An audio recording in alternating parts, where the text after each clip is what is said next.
पहा नवीन एपिसोड्स एकदम add free.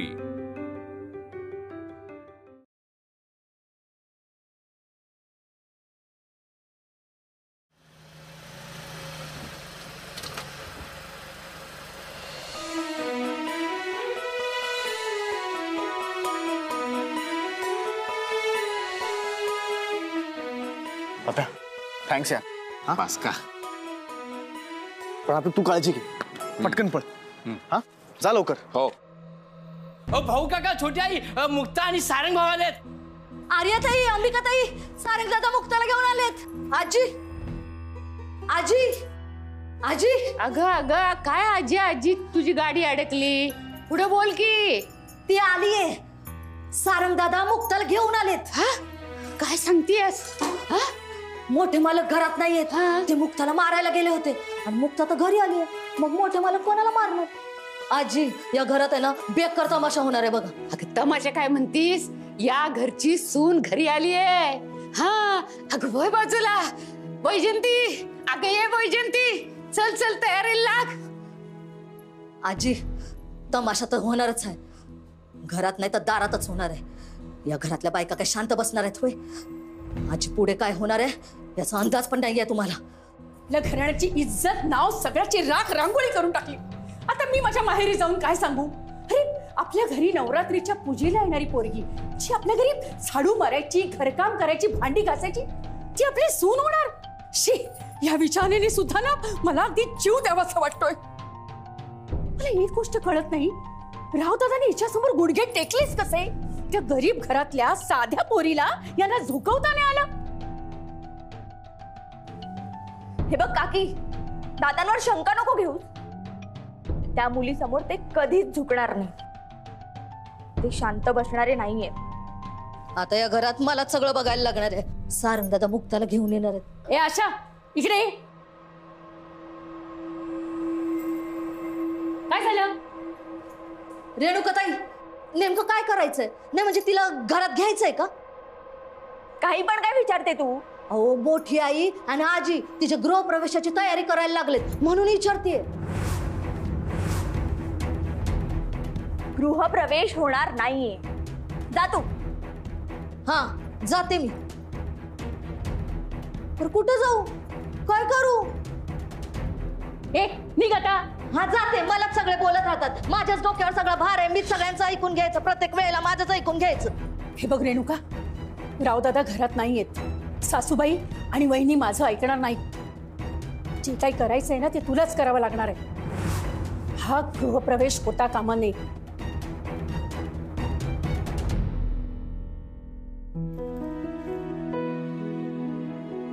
आणलंस भर त्याच्या मापात।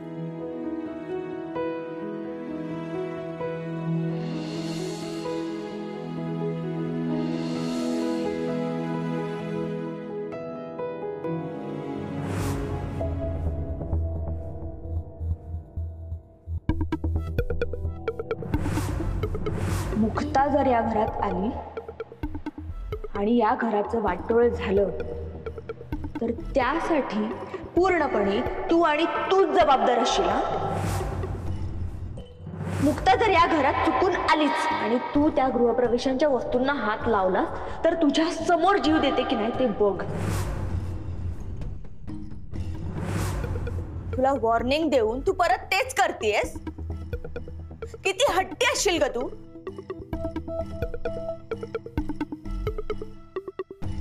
हे बघ, कान उघडे ठेवून परत आहे का? तू जर गृहप्रवेशासाठी बाहेर आलीस तर दादांची शपथ घेऊन सांगते, मी हे घर सोडून कायमची निघून जाईन।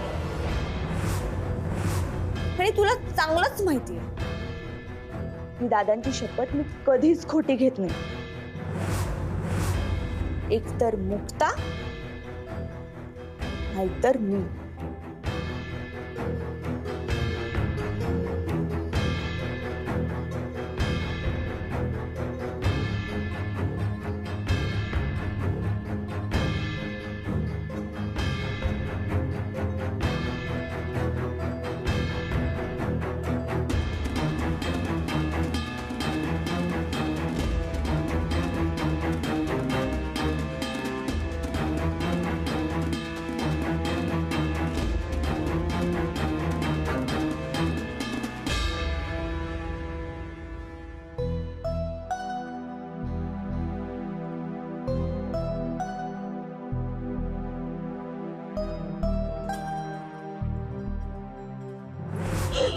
मुक्ता परत या घरात पाय सुद्धा ठेवू नकोस. मोठी आई. मुक्ता, तुझ्या तोंडून माझं नावही घेऊ नकोस.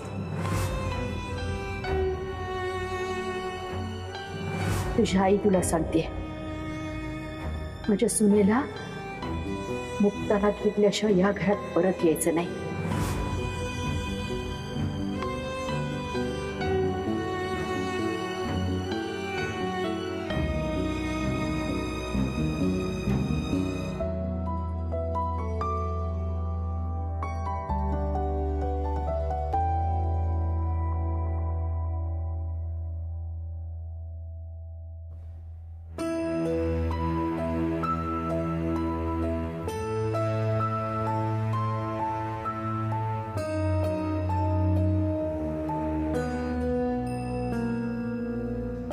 आई,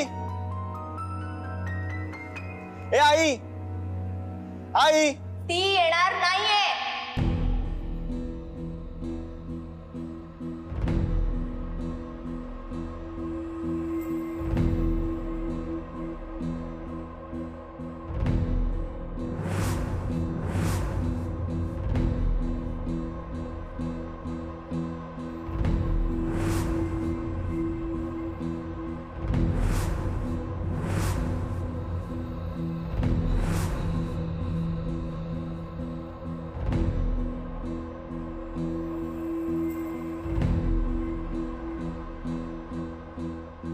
आई येणार नाही.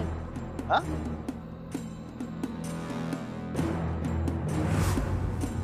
मग मुक्ताचा गृहप्रवेश कोण करणार? माझ्याकडे बघू नको बाबा. मी दादाच्या वाईट प्रसंगात साथ द्यायला आली आहे त्याला. आणि काय रे हे सारंग, काय किती गुणी बाळ आहेस तू. हा, किती कौतुक होतं तुझं आम्हाला. आणि किती रे किती वाईट दिवस दाखवलेस तू माझ्या दादाला.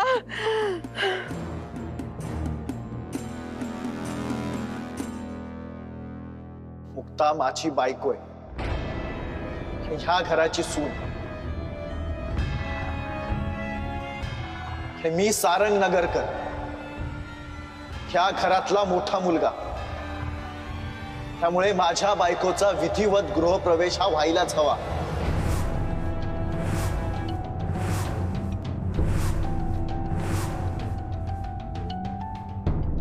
सारंग रावदादांनी सांगितलंय, काहीही झालं तरी या मुलीचा गृहप्रवेश करायचा नाही आणि आम्ही त्यांची आज्ञा टाळू शकत नाही. आणि म्हणूनच आमच्यापैकी कोणीही हिचा गृहप्रवेश करणार नाही.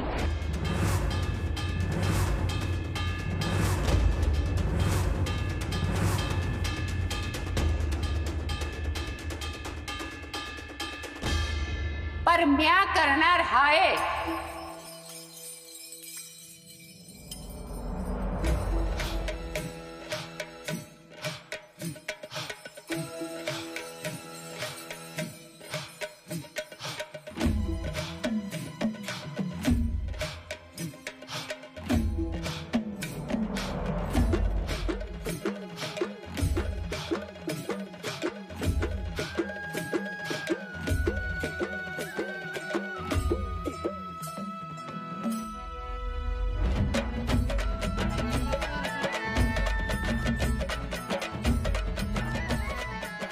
आज मुक्ताचा घर प्रवेश होणार. अगे ए म्हातारे, तू विधवास विसरलीस का? हा, असं उघड्या कपाळाने यांचा गृहप्रवेश करशील ना तर त्यांचं आयुष्य पण उघड्यावर पडेल.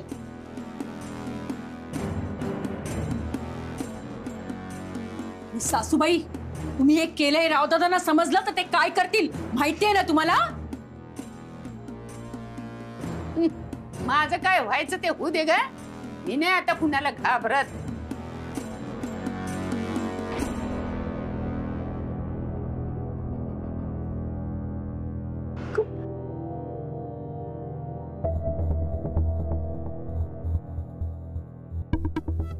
सारंग, जिला तू बायको म्हणून घेऊन आलायस ना, तिच्या हातात संबळ आहे आणि हीच तिची खरी लायकी. सारंग, तू ये घरात, मी हिला संबळ वाजवायला लावतो. त्याचे तुला पैसे मिळतील. आणि तरी पण पैसे कमी पडलेच तर सगळं घरकाम पण करून घे, त्याचे वेगळे पैसे मिळतील.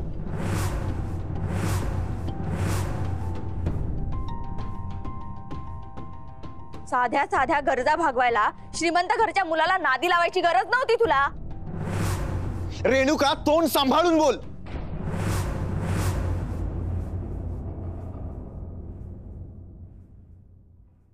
बरोबर बोलतीये ती. हीच लायकी आहे तिची.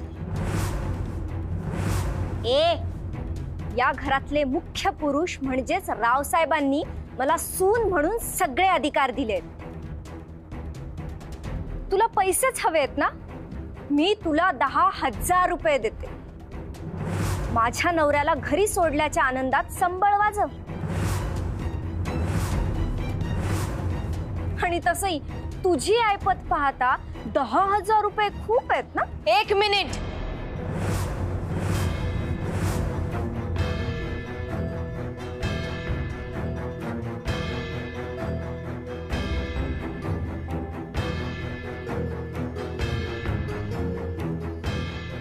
आर्याताई, मी या घरच्या पाहुण्यात, पण मी छोट्या मालकांची बायको आहे.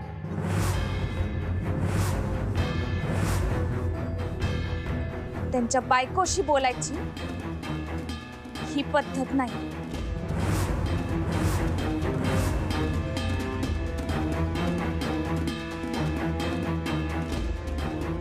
किती रे, किती बोलते मुलगी. बाई बाई बाई बाई बाई सारंग, अरे काय हे, किती बोलते ही घरच्या लोकांना.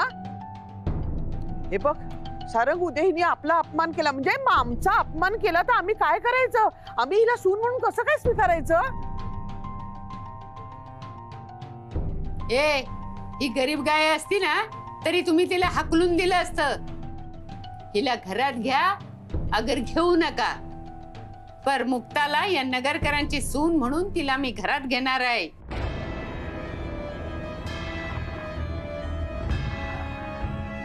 बोलली. चला चला घर प्रवेश करूया.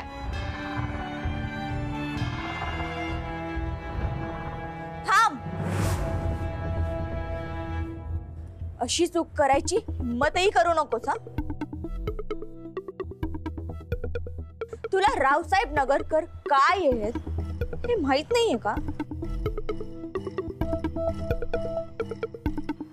ह्या घरातून मुक्ताची अंतयात्रा निघेल असं सांगून गेले. बर, तुला पण काढायची आहे?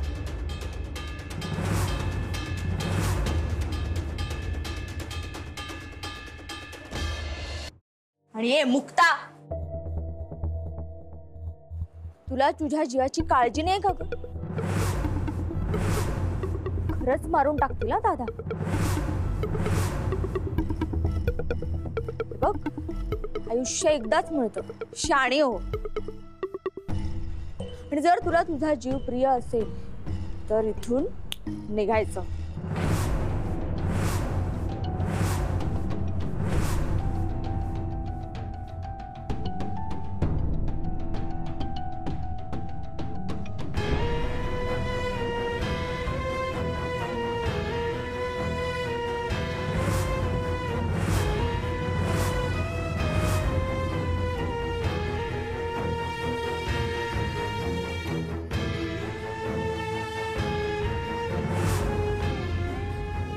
तिच्या जीवाला काहीच होणार नाही, कारण तिची जबाबदारी त्याच रावसाहेबांच्या मुलाने घेतली.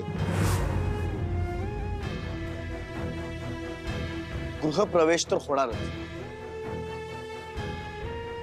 एकतर आम्ही दोघं सोबत आत येऊ, अंत्ययात्रा जर निघणारच असेल तर आमच्या दोघांची निघेल.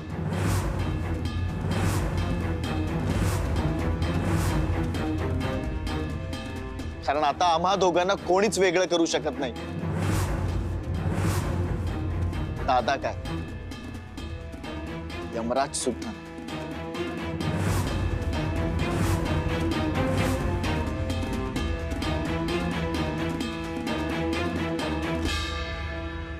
ठीक आहे.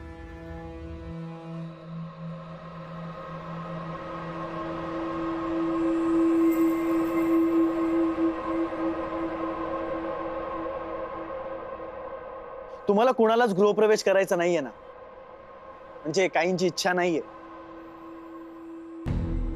काहींना असलेली भीती मी समजू शकतो, पण मी कोणालाच फोर्स नाही करणार. हा, पण आता शहाणपण ह्यातच आहे की ज्यांची इच्छा नाहीये त्यांनी गृहप्रवेश करू नये, पण ज्यांची इच्छा आहे त्यांना तो गृहप्रवेश करू द्यावा. म्हणजे तुम्ही कोणतंच कारण काढून आता अडवू नये. जसं आजीची इच्छा आहे की तिच्या हातून मुक्ताचा गृहप्रवेश व्हावा, तर तो तिला करू द्यावा. मन आणि भावना शुद्ध असतील ना, तर अशुभ, विधवा असं काहीच राहत नाही.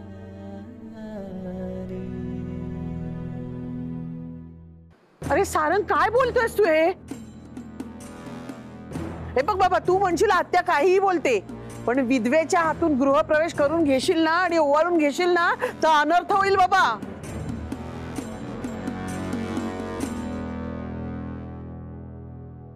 शाबाईने फक्त आमचं भलंच पाहिलं, आमच्या चांगल्यासाठी झटली, आमच्या सुखाशिवाय दुसरं कुठलंच जपान पाहिलं नाही. वर एक उत्तम वादक, त्यांच्याकडून आमचा गृहप्रवेश झाला. याहून दुसरं भाग्याची गोष्ट कुठलीच नसेल.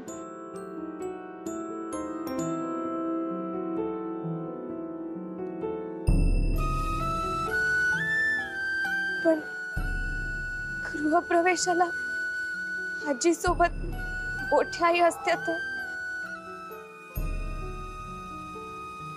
वय ग, तिची पण लई इच्छा होती, पण या रक्ताच्या नात्याने तिला कोंडून टाकले ग.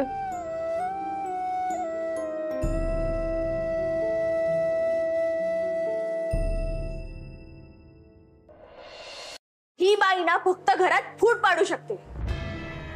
जेव्हा जेव्हा घरात आग लावायची असते ना, तेव्हा तेव्हा ही तिच्या खोली बाहेर येते. डोक्यात राग आणि मनात आग ठेवून प्रत्येकाकडे बघशील ना, तर चांगुलपणात देखील वाईटपणाच दिसणार. ही जी समोर उभी आहे ना, ती खरी लक्ष्मी आहे. आई भवानीचं रूप हा ही मुक्ता.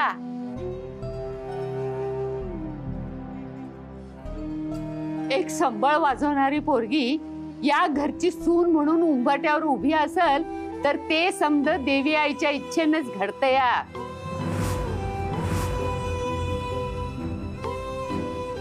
तर तुमच्या कुणाच्या डोक्यात काय बी शिरना. अरे माप ओलांडून ही घरात आली तर या घराचा सर्ग होईल सर्ग. अजून बी येळ गेलेली नाही. बघताय काय, व्हा मोर, या घरच्या खऱ्या लक्ष्मीला हळद कुकू लावा, तिची वटी भरा, माप ओलांडू द्या आणि तिच्या पावलाचे ठसे कपड्यावर उमटू द्या.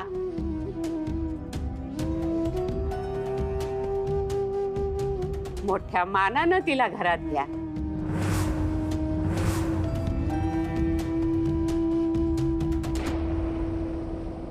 असं काही होणार नाहीये. आणि ही जर घरात आली ना, तर घराचा स्वर्ग नाही स्मशान होईल. स्मशान. रेणुका,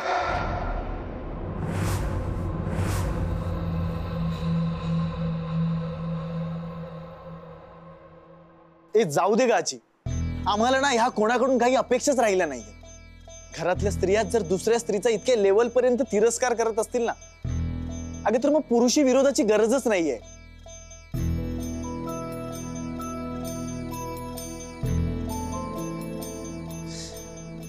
आजी, तू पुढे ये आणि गृहप्रवेश कर. थांब सारंग, असं काहीही करणार नाहीयेस ना?